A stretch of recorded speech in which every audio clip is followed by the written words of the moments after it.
This video aligns with the Ready, Set, Go assignment from the lesson I've Been Framed from Unit 3 Quadratic Functions.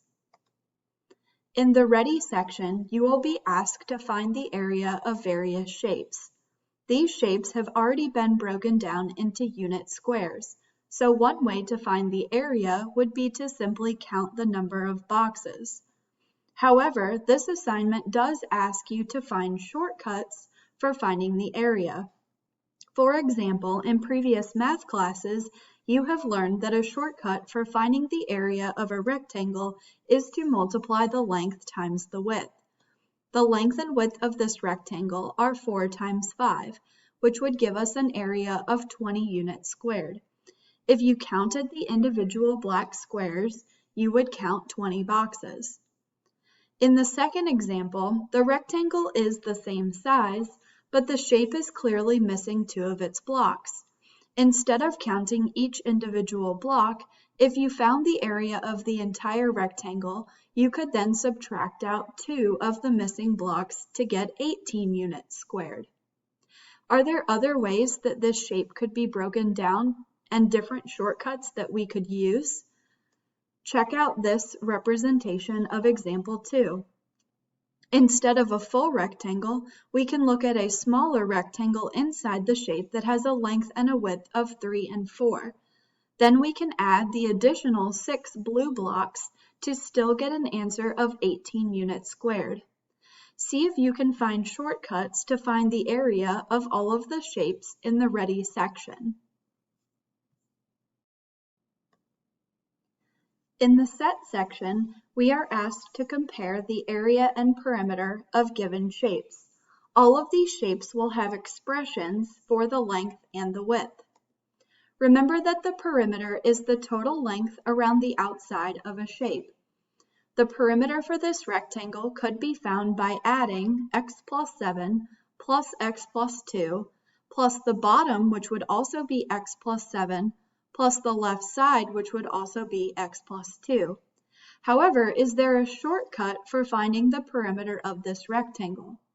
Recall that the formula for the perimeter of a rectangle is that 2 times the length plus 2 times the width will give us the perimeter. If we substitute in the expressions for the length and the width, we can use the distributive property to simplify this expression to find the perimeter.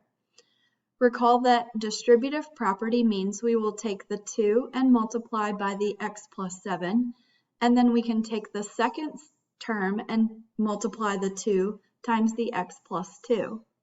When we simplify all of these and combine like terms, the final answer for the perimeter of this shape is 4x plus 18.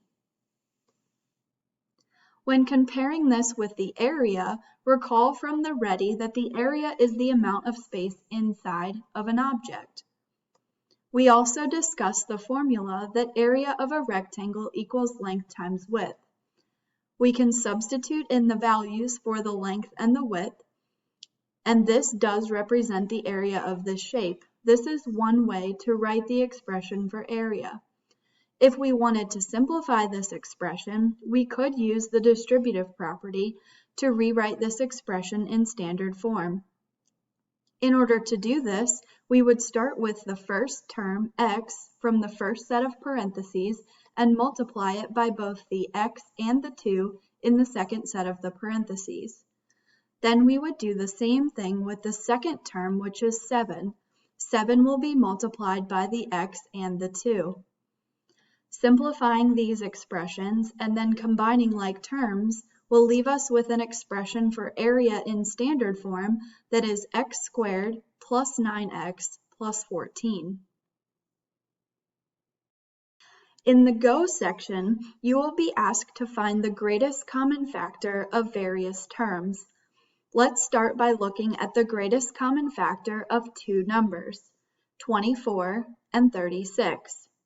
One way to find the greatest common factor of these numbers could be to list out all of the possible factors of 24 and 36, and then find the greatest factor that is common in those lists.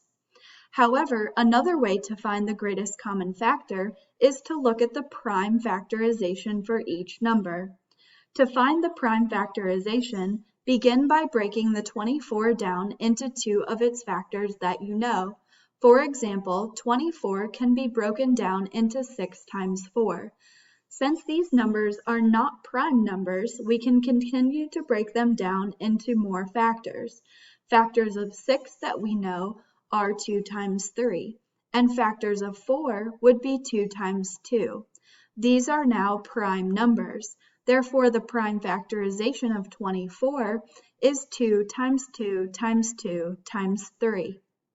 Let's do the same thing with the 36. I know that factors of 36 are 6 times 6. We can break those numbers down into their prime factors and find that the prime factorization of 36 is 2 times 2 times 3 times 3. In order to find the greatest common factor between these two lists, we will find all of the prime factors that are common between the lists. In each of these lists, you will notice that there is a 2 times 2 times 3. If we multiply these numbers together, we will find that our greatest common factor of 24 and 36 is 12. In the examples in your workbook, you will be asked to find the greatest common factor when given terms that have coefficients, variables, and exponents. Let's begin by breaking down the 12 into prime factors like we did with our numbers. The prime factorization of 12 is 2 times 2 times 3. X cubed can be broken down by expanding the third power to represent x times x times x. Y squared can be written expanded as y times y. Therefore, the prime factorization of 12x cubed y squared is 2 times 2 times 3 times x times x times x times y times y. Let's do the same thing with the 8x squared y.